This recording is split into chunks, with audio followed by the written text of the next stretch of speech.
It is to cultivate great relationships, especially in terms of those relationships that hit closest to home for us. Those things like parenthood, marriage, kids, and even just those close friendships in our lives. And so today I want to just kind of do a little groundwork and sort of lay the foundation for this series. And in fact, it literally actually entitled this message tonight, Fix the Foundation. Fix the foundation, because the truth is, over these next several weeks, I could give you guys a bunch of great tips of how to improve communication between you and your spouse, or you and your kids, or you and your friends, or how to manage conflict, or how to grow intimacy and grow closer. But listen, if the foundation, if your relationship with Jesus is broken, it doesn't matter all that other stuff.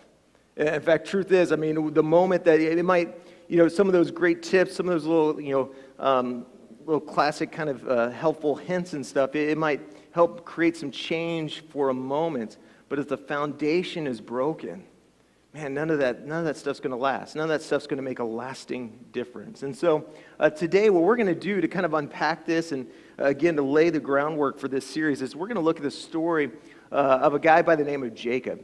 And we find Jacob's story in Genesis chapter 35. And so if you have a Bible, I encourage you to follow along. Otherwise, you can follow along on the screens. But Jacob, I find this story actually really encouraging because, I think if you've ever had any type of issues when it comes to family, or ever had any type of family dysfunction or dysfunction of any type in a relationship, Jacob's your guy. You're going to find some encouragement in Jacob's story. If you've been around here for very long at all, you've probably heard me share this story before of how Holly and I first met, or at least how I should say the turning point of when I found enough courage to actually ask Holly out on a date. I was in Bible college, and I remember looking out my dorm room window, and Holly, my wife Holly, she was always, in fact, give a wave, Holly, back there. So I always knew she was way above my pay grade. And so I was like, man, there's no way if I asked her to go on a date with me, she would ever say yes. And so I, for the longest time, that was the reason I never asked her. Until one day I was looking out my dorm room window, and I see her walking hand in hand with this guy who I was in class with. And this guy, he was a nice guy. He was so sweet, really just the nicest guy in the world, but he wasn't the sharpest tool in the tool shed. He was not a bright guy at all, and I don't know what it was, but watching those two walk hand in hand, something triggered in my mind, if he could get that girl, I've got a chance. I've got a chance. If that guy can get a Holly, I've got a chance at this. And really, Jacob's story is kind of like that. Especially, again, if you've ever had any kind of dysfunction or had any kind of issues as it relates to family or marriage or, friendship, whatever the case is, you're going to find some encouragement in looking at Jacob's story, because Jacob's story is a story, when you look at the dysfunction in his life that he grew up in and he had to work through and how God still managed to use him, he's an ultimate story of, hey, if Jacob could make it through and God could use him and God could restore and bring healing to his family, listen, you got a chance. I don't care what dysfunction you bring in here. I don't care what issues you got. Listen, you've got some hope. Jacob's story gives us hope for our family, hope for restoration, hope for forgiveness, hope for healing. It gives us a chance. Yes, you have a chance. You've got a chance. And so we're going to kind of jump into Jacob's story. But before we get into the text, I want to give you a little context of Jacob's upbringing. And just kind of how we get to where we get to Jacob in Genesis 35. So Jacob was one of twin boys, and his father was Isaac. In fact, we talked about Isaac last week. And of course, in Isaac's defense, before we start kind of unpacking maybe not the best fathering practices by Isaac, in Isaac's defense, if you were here last week, I don't know, growing up where your dad is like holding a knife over you, for whatever reason, I'm sure there was going to be some psychological trauma on Isaac's life. I mean, good reasons or bad. Isaac definitely would have walked away from that experience, I think, with some family issues and family dynamic issues of his own. But Isaac is a father. He fathers these two twin boys, and these twin boys' names are Esau and Jacob. And Esau is the oldest. Esau comes out, just moments before Jacob. And so Esau comes out, and he comes out with just like a full-on beard. I mean, he's a born lumberjack. In fact, he had so much hair. I mean, this is like Chewbacca coming out of the womb, that they call him, literally, that's what Esau means, hairy. He was hairy, which, props to Isaac for creativity in naming his boy. Yeah, needless to say, Isaac will not be writing a book of child names, as suggestions. But he names Esau hairy.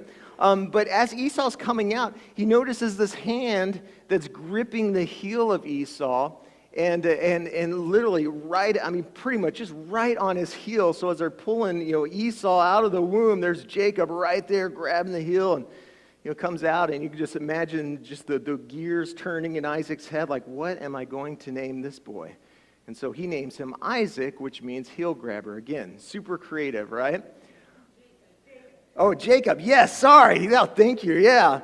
So, yeah, actually, probably would have been better off naming him Isaac, but yes, he named him Jacob. So we've got hairy here, and then we've got heel grabber over here. These are the two boys. And again, for Jacob, here's the challenge, is that his father definitely had his preferences. His father was not shy about showing favoritism. As Isaac definitely had a favorite out of these two, and that was Esau, for a couple reasons. One, Esau was the firstborn, and so as the firstborn, you typically, you got the fair share of the inheritance. You were the one that got the brand new car when you turned 16. I mean, you were you were the blessed one. You were the favored one as being first. But even more than that, though, Esau he just had this obsession, or it said, Isaac had this obsession with Esau and just as his son. Now Jacob, on the other hand, was kind of seen in Isaac's eyes almost kind of a little bit of a second class. He looked down on Jacob a lot. And again, it could have just been because Esau was firstborn, but I think more than that, though, is that, Esau kind of fit this ideal, I think, for Isaac. Like in Esau, he saw this Chewbacca of a kid coming out. He was a hunter. He was sort of the quote-unquote man's man. He was Cabela through and through. He would drink elk urine at dinner. He was Isaac's kind of dream kid. Like if he could form the ultimate boy to man story, this was Esau. Now Jacob, on the other hand, Jacob was more of a mama's boy. Jacob was the kid who was surfing online at Nordstrom.com. He's going through his process, and he's checking out stuff. He's going on Pinterest and trying to pin the best soup recipes. And so this is, that's Jacob, and so they're growing up in this dynamic here. So Jacob's growing up with this dynamic of constantly being looked down on, but not just that, regularly being put down. Because again, remember his name. His name was Jacob, which didn't just mean heel grabber. His name literally meant manipulator, liar, because again, his father saw in Jacob someone trying to steal his older brother's birthright. So imagine every time the dinner table, they're called to come down for dinner and hang out, they would say, hey, Esau and Isaac and Jacob. Esau and Jacob. And every time they would say Jacob, basically it was just in there saying, hey, you loser. Hey, you failure.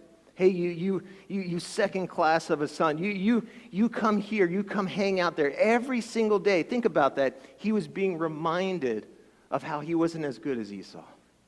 How he was not as great as Esau. He was not as skilled as Esau. And so this is his life. This is his upbringing. I mean, this is what he's growing up into. And listen, part of the reason I share that, because I think, I think most, especially if you're a parent in here, I think would agree, is that you ever realize that people will always rise or fall to the levels of your expectations of them? People will always rise or fall to the level of your expectations of them. And when you set expectations that this is what you are, ultimately they're going to come to believe that. And that's what it was for Jacob. Jacob ultimately came to believe that that's just who he is. I'm a liar. I'm a cheater. I'm a manipulator. And before long, he was actually not just believing that, but acting out those beliefs as he would go on to steal his brother's birthrights and this kind of coup he worked out with his mom. And then we just kind of, from there, he would just spend this sort of life on the run, going from one broken, dysfunctional relationship after the next. And in fact, it would be a short time after that, we'd see him kind of run into sort of the love of his life. Much like I saw Holly out of the dorm room window, he saw this girl by the name of Rachel at a distance and fell in love instantly. And so he goes to Rachel's father and wants to ask her father, Laban, for her hand in marriage. And of course, Laban responds to Jacob, much like any father of a daughter would probably respond to a kid's request like that, as he goes, hey, well, do you get a job, basically? Like, are you working? Do you get a job? How are you going to provide? And Jacob's like, I got none of that stuff. So he's like, well, how about this? Why don't you come work for me for 7 years, and then you can have my daughter, Rachel. And so he works 7 years. He's doing a great job. It comes to wedding night, and, I don't know, it's almost like an episode of Jerry Springer, but like if the party was just going a little bit too wild and crazy. We don't know if Jacob had a little too much to drink, but whatever the case was, Jacob woke up the next morning and he came to find himself married not to Rachel, but to her older sister Leah. Again, Jerry. I mean, this is like a total Jerry Springer episode right here.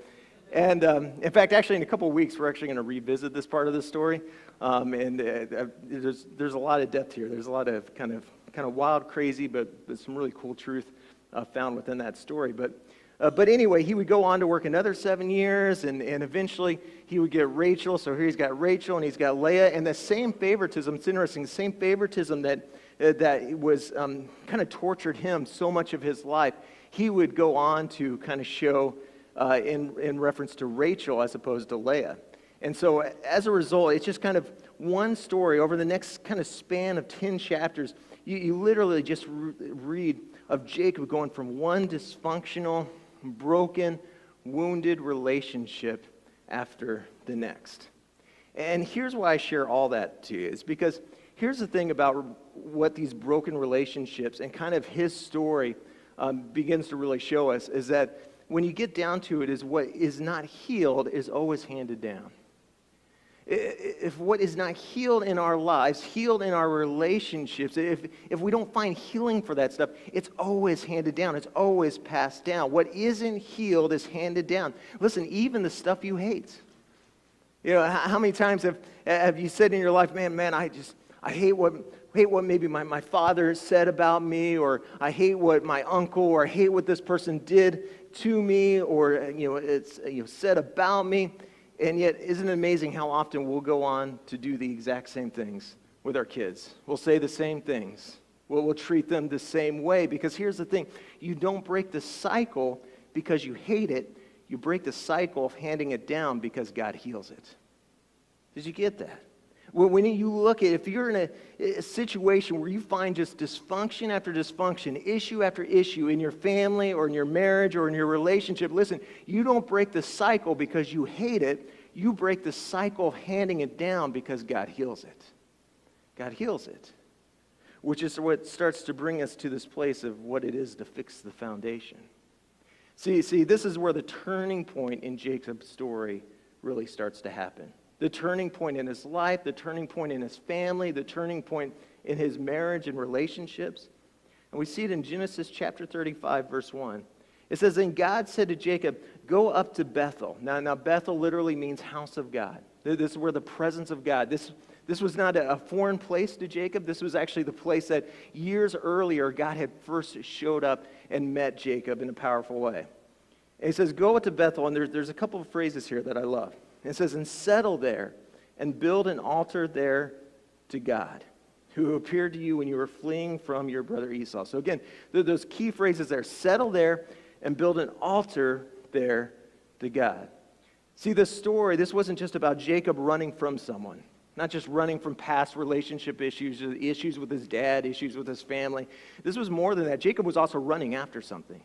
In fact, we don't have time to kind of cover, but verse after verse, we just see in those kind of 10 chapters from 25 to 35, it's just, Jacob kind of hopping from one relationship to the next, hopping from one place to the next, hopping from one job to the next. It's just this continual, constant on the move. He's like a walking, breathing U2 song, still hasn't found what he's looking for, right? See, because for Jacob, his whole life, he was, it wasn't just running from someone, but he was looking for something as well. He was wanting to somehow, maybe if I get enough stuff, or I achieve enough success, or I do enough things, that maybe, just maybe, my father will see me differently. Maybe, just maybe, I could go back home and my dad wouldn't see me as a second-class son. My dad wouldn't see me as simply a liar or a cheater, but he'd see someone successful, someone who's made it, someone who's arrived, someone who's done something.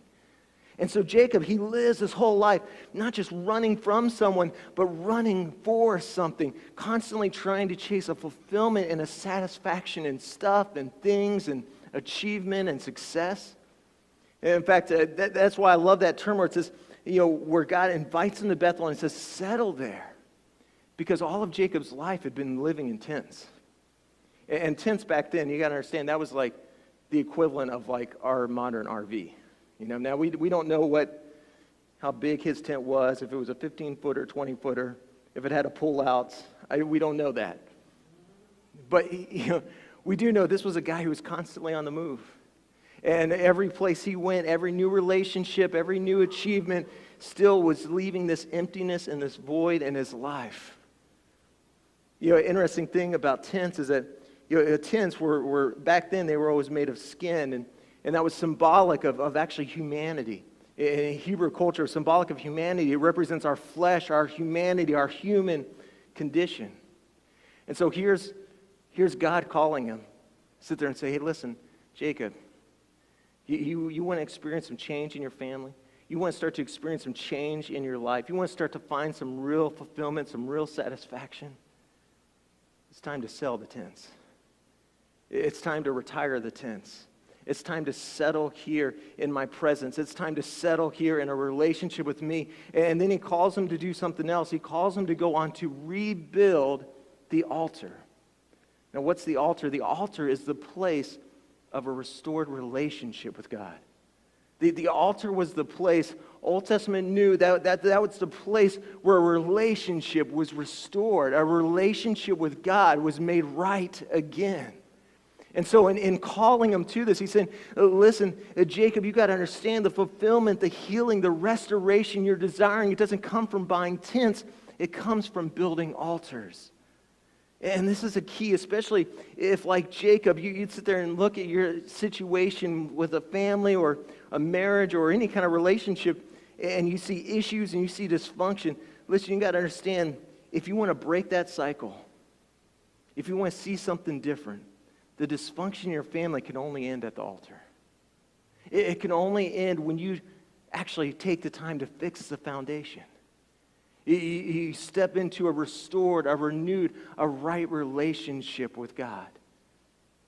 That's what's going on here. Listen, and this is the turning point. This is where it all begins to change for him. This restored relationship with God, this restored relationship with Jesus, not just chasing after the approval of others, but instead seeking to finding his true identity in the approval and acceptance of our God.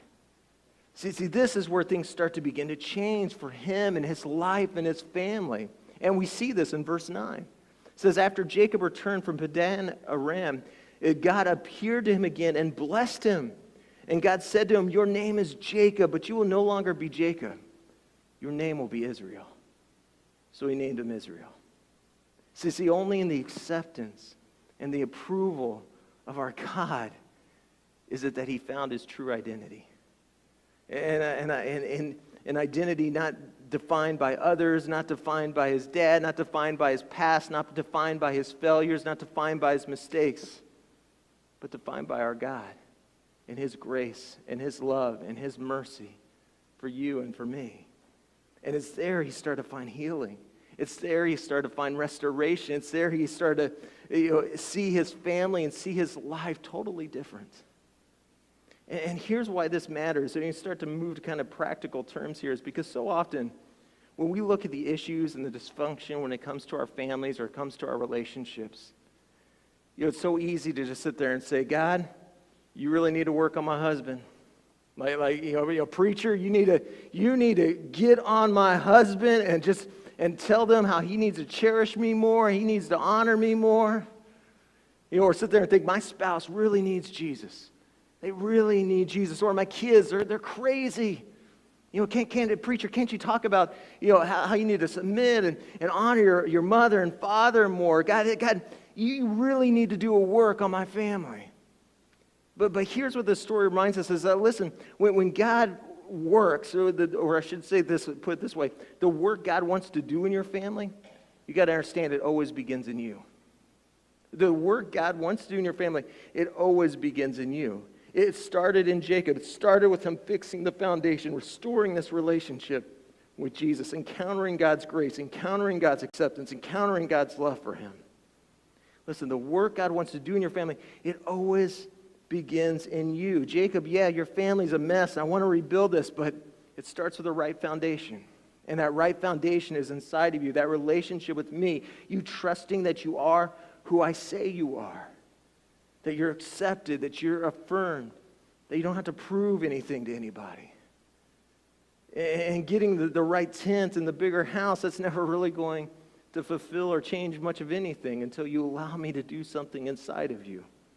You're always going to be searching for something that's not there.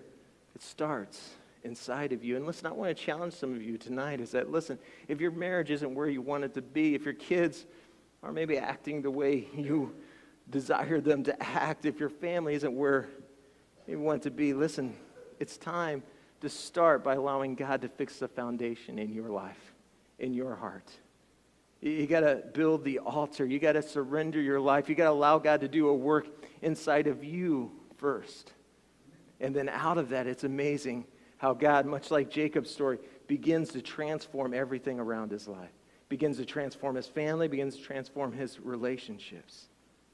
And so just real quickly with the time we have left, just 3 steps I want to kind of share out of this story that we're reading of how to rebuild your family on the right foundation. And listen, this is more than self-help, because as you're going to come to discover in Jacob's life is that, this is more than just positive talk and hey, you can do this, you can make this, you're a new creation, all that stuff. Listen, it's more than self-help. Because as you're going to come to discover in Jacob's life, he goes through some really tough things. Him and his family, immediately after this, they face some real storms. And listen, storms that actually, not only is he going to make it through, but are actually going to strengthen him, strengthen his family, strengthen his relationship with God. But never would have happened if he didn't first start by fixing that foundation, restoring that relationship with God. And so this is where we catch up to chapter 35, verse 16. It says, then they moved on from Bethel. So here, they have this, they rebuild the foundation, they restored relationship with Jesus, restored relationship with God. It says, while they were still some distance from Ephrath, Rachel began to give birth and had great difficulty. Isn't that what happens sometimes to us? When we go to church and right after you leave Bethel, right after you leave the house of God and God speaks something to you, God encourages you some way. Have you ever noticed, maybe it's just me, but it seems like right after that we'll walk out of here like, I'm not Jacob, I'm Israel, new life, new start. And that's when the arguments start. It's like some of our biggest arguments, I can tell you, in life has sometimes been on the way home from church or the way to church. It's kind of all the stuff around that, right? And really, that's exactly what we see actually happen in this story as well. Here they have this great encounter, and here's where the storms start to come. Verse 17, it says, "And as she was having great difficulty in childbirth, the midwife said to her, 'Don't despair, for you have another son.' And verse 18 says, "As she breathed her last, for she was dying, she named her son Ben-Oni." Now, Ben-Oni means son of my sorrow. But his father, get this, and we're going to come back to this, but this is really kind of a beautiful picture, a beautiful statement he makes. It says, "But his father named him Benjamin, which means son of my right hand." And then verse 19, so it goes on again. It's kind of a tragic story, but hopefully some real hopeful truth coming out of it. It says, "So Rachel died and was buried on the way to Ephrath," that is Bethlehem. "Over her tomb, Jacob set up a pillar, and to this day that pillar marks Rachel's tomb." So kind of set the scene here. They leave church, and all of a sudden this argument starts to break out. Here's Rachel, and she starts to go into labor. She's going into this labor that is incredibly painful, incredibly uncomfortable. There's probably a sense in her that she knows that her time is short, that this isn't going the way it should be going. And out of that pain, she calls her son, she calls her little one, Ben-Oni, son of my sorrow. She takes her pain and kind of uses that to kind of put a label on her son. And yet, again, all of a sudden we see this disagreement, though, because Jacob here, Jacob's a changed man. Jacob he steps in and he's like, no, we're not going to call our son of our sorrow. We're not going to allow our pain, our momentary pain, to define him. No, we're going to call him son of my right hand. Son of my right hand. In other words, we're not going to curse him. We're going to bless him. And we see this kind of, again, it's sort of this middle of the argument, this middle of this disagreement. And, and it's interesting how Jacob kind of responds to this because, I don't know, like Holly and I, we never get in fights, I'm sure, as you would imagine. But we do have very intense fellowship, very loud, intense fellowship. And every once in a while, when we get into it, arguing something or complaining, there's nothing worse, nothing that frustrates me more than when I get halfway through the argument or we're right in the middle of it, and Holly be like, "I'm just done talking about this. I'm done dealing with this. We'll deal with it later on." It's like it frustrates me because I want to fix it or I want to resolve it or I want to deal with it. And in a way, it's a little bit what we see going on here. Yes, certainly, Jacob would go on to build this memorial, build this monument out of his grief and out of his love for Rachel. But I sometimes kind of wonder if there wasn't a little part of him too that maybe was a little frustrated that this argument was left unresolved. This disagreement was kind of cut off right in the middle, like she's like, we're going to name our kid son of my sorrow. And he's like, no, let's talk about this. Let's call him something else. And then she just sort of drops the mic and checks out, like the end of the argument, the end of the disagreement. And here's why I share that is because, and also might I add too, is that you can only do this with, again, that first step. When you have the foundation, you have that relationship with God restored. Because I don't think you can do this in the natural.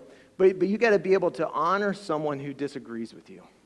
See, if the story reminds us of anything, you got to be able to honor someone who disagrees with you. He builds a monument right in the middle of this disagreement.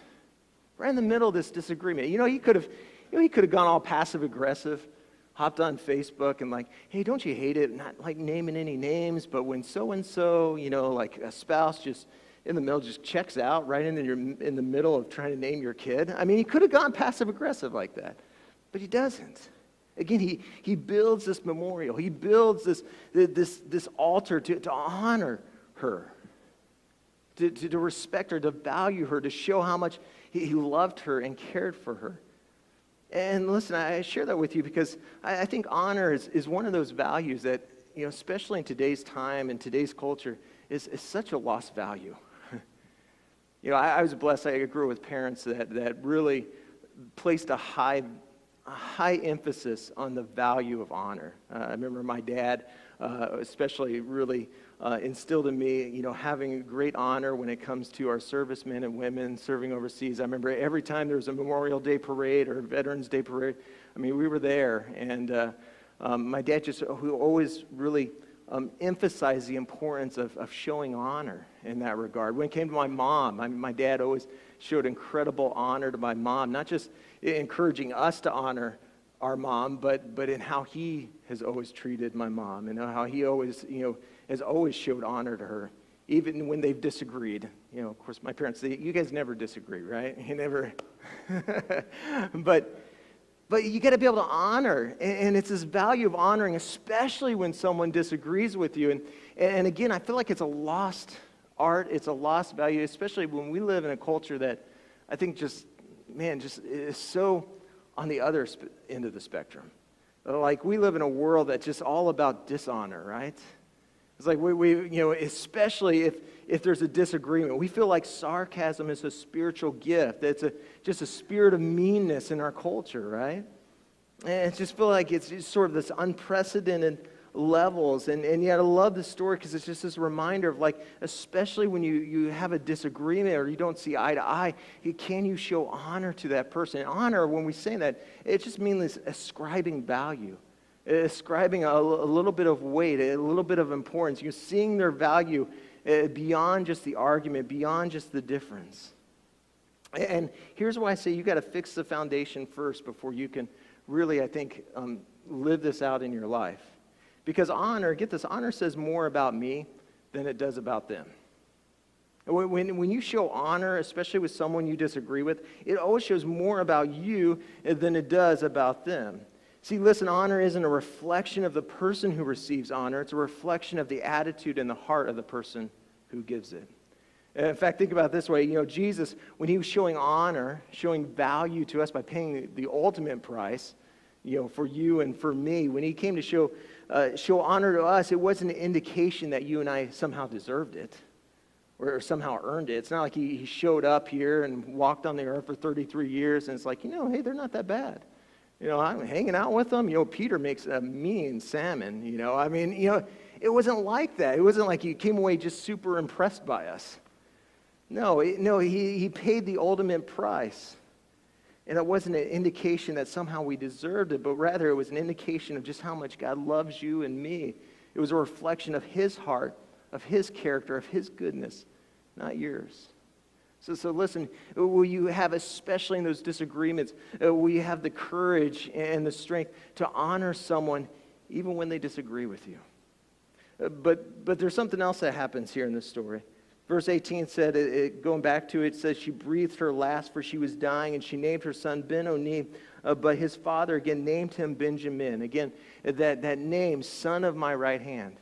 Now, that was important back in ancient times because the right hand, that was the hand that you'd use to bless somebody. And not just that, it was symbolic of, most people are right-handed, and so it was symbolic of just strength. It was your strong arm. So basically, by calling him Benjamin, he's sitting there saying, no, you're favored, you're blessed, you're chosen. I see potential in you. And I share that with you because this is the second thing, is that when you fix the foundation, what you'll come to find is the strength to bless someone who depends on me. You'll find the courage to bless someone who depends on me or depends on you. In fact, I put in my notes this way, is that the greatest gift a parent can give their child is to see God's purpose in them and then to say it over them. It's to see God's purpose in them and then to say it over them. The best picture of this in the Bible is actually God the Father's response to the Son. Before Jesus, in fact, we see his response. We see the promise, the potential, the words, the blessings spoken over Jesus. In fact, 2 times in Scripture, one right before he gets baptized, before he's ever preached a sermon, before he's ever done anything, and then at the transfiguration when he's lifted up into heaven. And the words are actually almost identical. It says that this is my Son who I'm well pleased, who I love. And I love that. See, God the Father, he understood the power of a blessing. He understood the power of our words. He knew that even Jesus, get this, needed to hear some of these things.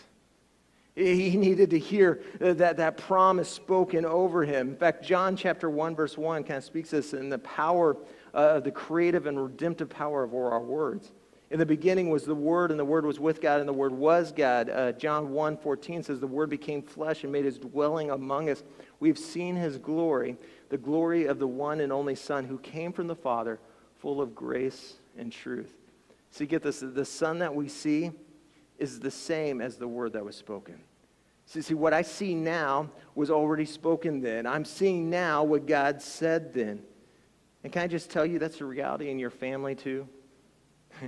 That the sons and the daughters, that people we're going to see in 5, 10, 20 years, they're a product of the words you're speaking over them now. And not just parents, grandparents too.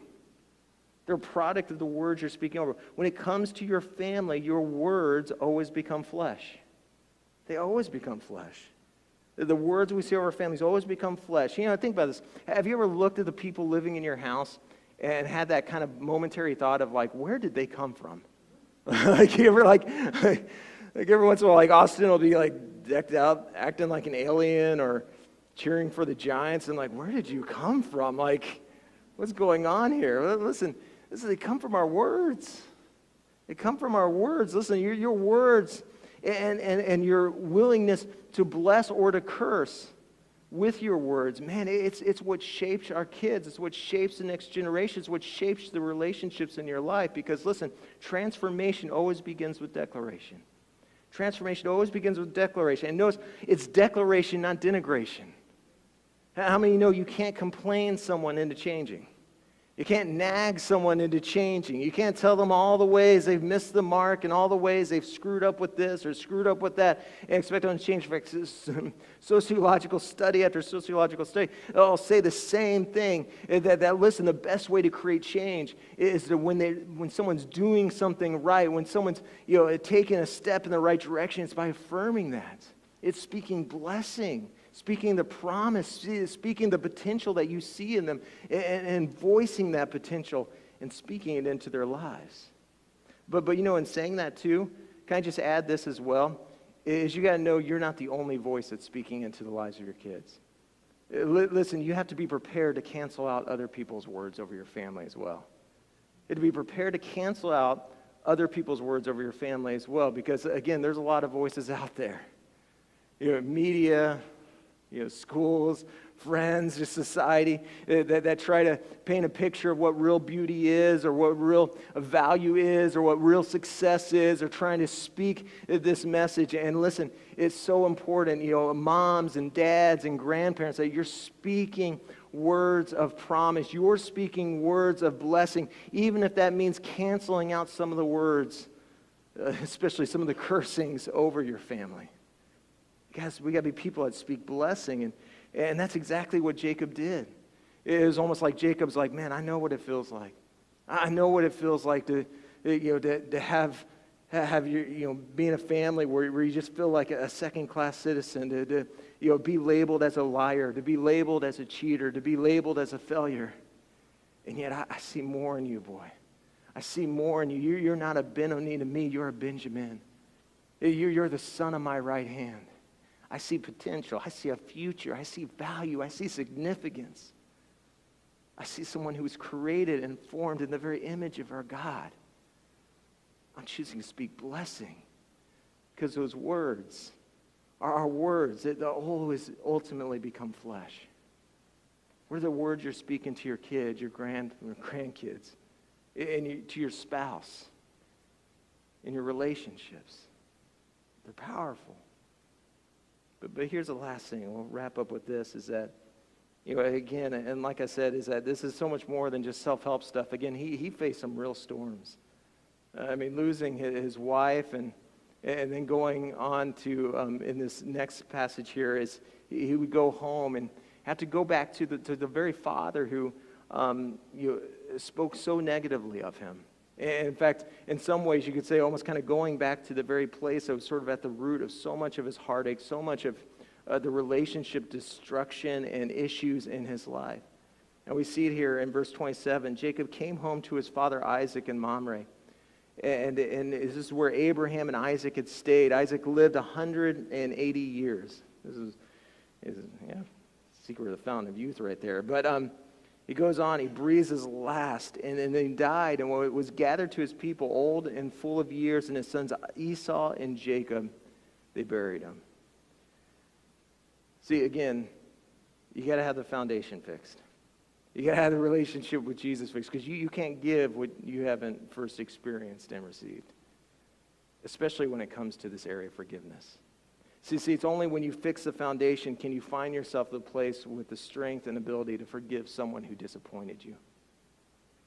To forgive someone who disappointed you. See, I've got to honor somebody who disagrees with me. I've got to bless somebody who depends on me. I've also got to be able to forgive someone who disappointed me. And certainly for Jacob, that was more than a few justifications and reasons of being able to say why his father disappointed him. Always being seen as the lesser son, always being called a loser, a liar, a failure.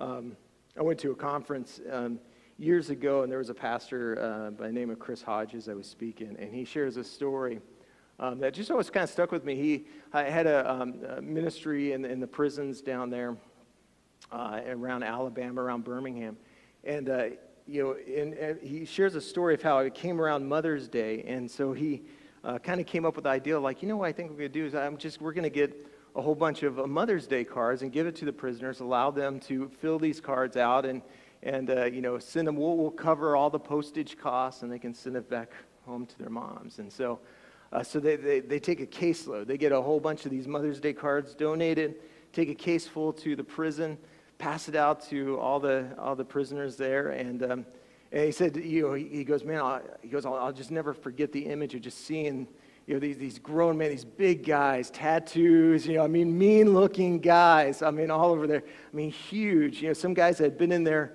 literally almost their whole lives, and yet with tears in their eyes, they're writing these notes to their moms, and every single one of them. He said that every single guy in there grabbed a card and wrote something in it and sent it to their mom.